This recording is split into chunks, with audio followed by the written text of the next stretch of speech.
A paz do Senhor Jesus a todos, meus amados. Aqui quem fala é a pastora Viviane. Eu quero hoje aqui compartilhar com você uma palavra que encontra-se no Evangelho de Marcos, no capítulo 5, do verso 25 em diante, que diz assim: Aconteceu que certa mulher que havia 12 anos vinha sofrendo de uma hemorragia e muito padecer à mão de vários médicos, tendo despendido tudo quanto possuía, sem contudo nada aproveitar, antes pelo contrário indo a pior, tendo ouvido a fama de Jesus, vindo por trás dele, por entre a multidão, tocou-lhe as vestes. Porque dizia: se eu apenas lhe tocar as vestes, ficarei curado. E logo se lhe estancou a hemorragia, e sentiu no seu corpo estar curada do seu flagelo. Essa é uma passagem muito conhecida e fala acerca de uma mulher.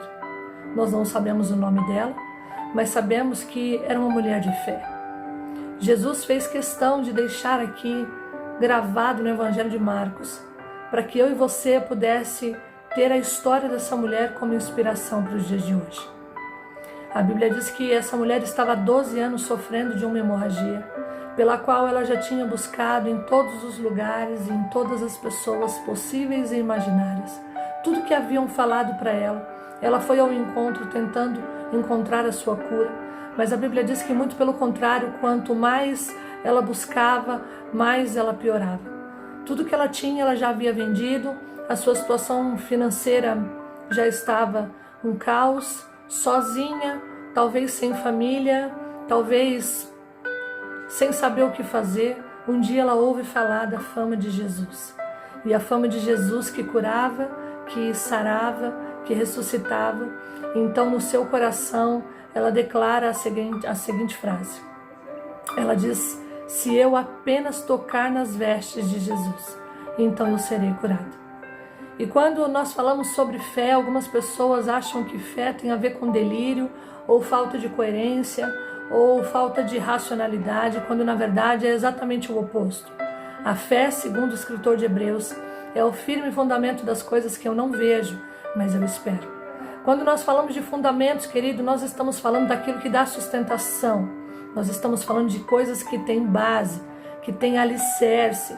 Então o escritor de Hebreus está dizendo: a sua fé tem que estar embasada, alicerçada em Cristo Jesus.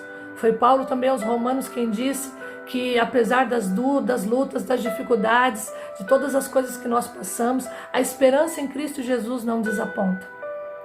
E esperança e fé são sinônimos uma da outra. Quando nós falamos de fé, nós estamos falando de esperança. E quando falamos de esperança, estamos falando de fé. Essa mulher, ela saiu de casa determinada, esperançosa, mas não esperando como quem espera o ônibus passar no horário, não esperando como quem espera amanhã o telefone tocar e ser uma porta de emprego se abrindo. Nós estamos falando de esperança que traz convicção, de uma esperança que não traz dúvida. Jesus disse lá no Evangelho de Mateus que se nós pedíssemos alguma coisa para Ele, crendo, então nós receberíamos.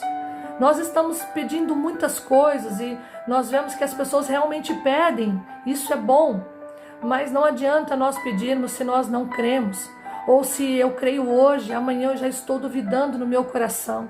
A Bíblia diz que aqueles que duvidam são como as ondas do mar. Nós precisamos ter convicções daquilo que realmente nós temos pedido, sabe? O escritor de Hebreus vai dizer lá no capítulo 6, no verso 11 e 12, ele diz assim: desejamos, porém, continue em cada um de vós, mostrando até o fim a mesma diligência, para a plena certeza da esperança, para que não vos torneis indolentes, mas sim imitadores daqueles que pela fé e pela paciência herdam a promessa. Quem são aqueles que pela fé e pela paciência herdam a promessa? Aqueles que têm a sua esperança, a sua fé embasada em Cristo Jesus. Aqueles que não estão esperando de homens, nem de coisas, nem de pessoas, mas estão esperando naquele que é fiel e prometeu. Abraão, ele suportou aguardar 25 anos para ver uma promessa se cumprir, porque a sua fé não estava embasada em Sara. A sua fé não estava embasada naqueles que eram seus servos, os seus amigos. Não. Abraão esperava no Senhor.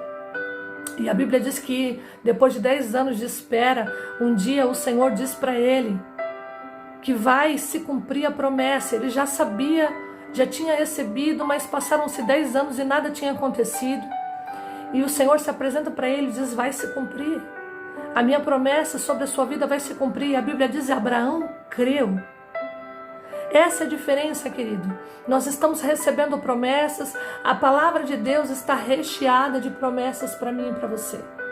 Tudo que está aqui está disponível para que eu e você tome posse. Mas só vai viver e experimentar aqueles que creem. Não importa qual o cenário da sua vida, nem o que você está passando. A vida dessa mulher estava um verdadeiro caos. Mas eu costumo dizer, querido, que o caos revela quem nós somos. A vida dela estava de perna para o ar. Talvez ela não tinha ninguém para ajudá-la a enfrentar a multidão. Fraca, com dor, sangrando ainda. Porque às vezes nós queremos crer, mas se o sangramento passar, não, querido, ela creu mesmo sangrando. Ela ainda estava sangrando, sofrendo com dor, talvez sozinha. Mas ela enfrentou todas as dificuldades e as barreiras. E mais do que isso, ela determinou no seu coração: eu só preciso tocar nas vestes de Jesus. Eu não preciso que Ele imponha as mãos sobre a minha cabeça. Eu não preciso que Ele profetize, que Ele fale língua estranha. Não, nada disso. Eu só preciso que eu consiga tocar nas vestes de Jesus. Se eu só tocar nas vestes dele, então eu estou curada. E ela volta, nesse dia ela volta curada, querido. Talvez você já foi tantas vezes, orou tantas vezes, buscou o Senhor tantas vezes. E talvez como essa mulher, você já investiu em tantas coisas e ainda não aconteceu. Mas eu quero dizer para você, olha, alicerce a sua fé em Cristo. Seja a sua fé embasada em Cristo Jesus. Se você propor no seu coração crer, porque Cristo te prometeu, porque Ele é capaz de mudar, porque Ele tem condições de mudar toda e qualquer situação, então assim será, querido. Então assim será. Não espere de coisas nem de pessoas, mas espere de Jesus. Ele pode, Ele é. Ele tem sobre a sua mão o poder, Ele tem sobre Ele toda a autoridade. E basta uma única palavra para que Ele mude toda a sua vida. E essa mulher ouviu falar dessa fama. E foi o suficiente para ela dizer: é hoje, hoje é o dia da minha cura.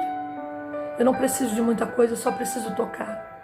Talvez você esteja achando que precisa de tantas coisas para que a sua vida mude. Mas o Senhor está dizendo para você hoje: eu só preciso que você queira tocar nas minhas vestes. Que você mantenha, como eu li aqui em Hebreus 6, a mesma diligência, o mesmo cuidado. Que você mantenha em você continuamente o desejo de buscar a Deus. O desejo de permanecer crendo, querido. Porque eu decido se eu vou ou não permanecer crendo. Eu decido. Se a fé e a paciência caminham juntas, então eu e a minha fé em Cristo Jesus também somos um. Não existe Jesus e a fé e eu aqui que talvez creia. Nós estamos debaixo de uma palavra, uma promessa. E assim como Ele prometeu para Abraão e Ele cumpriu, assim como Ele também deu a Noé, sabe, acontecimentos futuros e uma ordenança para que ele fizesse a arca, e Noé obedeceu. E ele, através dessa obediência e pela fé na obediência, ele salvou toda a sua família. Nós precisamos entender, querido, que essa fé que o escritor de Hebreus está falando, essa fé que brotou no coração dessa mulher, não é uma fé que acha, é uma fé que tem certeza. É uma fé convicta, assim como você está me ouvindo e me vendo agora e você tem convicção disso. Isso tem que ser a sua fé naquilo que Deus falou a teu respeito. Não duvide, não fique em cima do muro, tenha convicções ao seu coração. O escritor de Hebreus também vai dizer, lá no capítulo 10, no verso 23, ele diz assim: guardemos firme a confissão da esperança. E olha a esperança aí, que também significa fé, sem vacilar, pois quem fez a promessa é fiel. Eu gosto desse verso, eu vou repetir ele novamente. Guardemos firme a confissão da fé. Eu vou substituir pela esperança. Sem vacilar, pois quem fez a promessa é fiel. Talvez eu não consiga ser fiel com você em todo o tempo. Talvez a sua família não tenha sido fiel com você. Talvez os seus amigos foram infiéis com você. Mas Jesus está dizendo, se a sua fé estiver fundada, embasada, se ela estiver verdadeiramente em mim, então, deixa eu te dar uma notícia. Ele é fiel e Ele vai cumprir. Guarda o que você tem, para que ninguém roube as suas convicções. Mas tenha no seu coração a certeza plena de que aquele que começou a boa obra, Ele é fiel e Ele vai terminar. Creia como essa mulher creu. Determine no seu coração dizendo, se hoje somente eu tocar nas vestes de Jesus, então eu serei curada. Seja curada, seja curado. Receba a sua vitória em Cristo Jesus. Assim como Abraão, como Noé, como Daniel e tantos homens da Bíblia, tantas mulheres receberam aquilo que buscavam em Cristo. Que assim seja também a sua vitória manifesta sobre todos aqueles que te conhecem, para que o nome do Senhor seja glorificado. Que Deus te abençoe. Fique na paz do Senhor Jesus. Um grande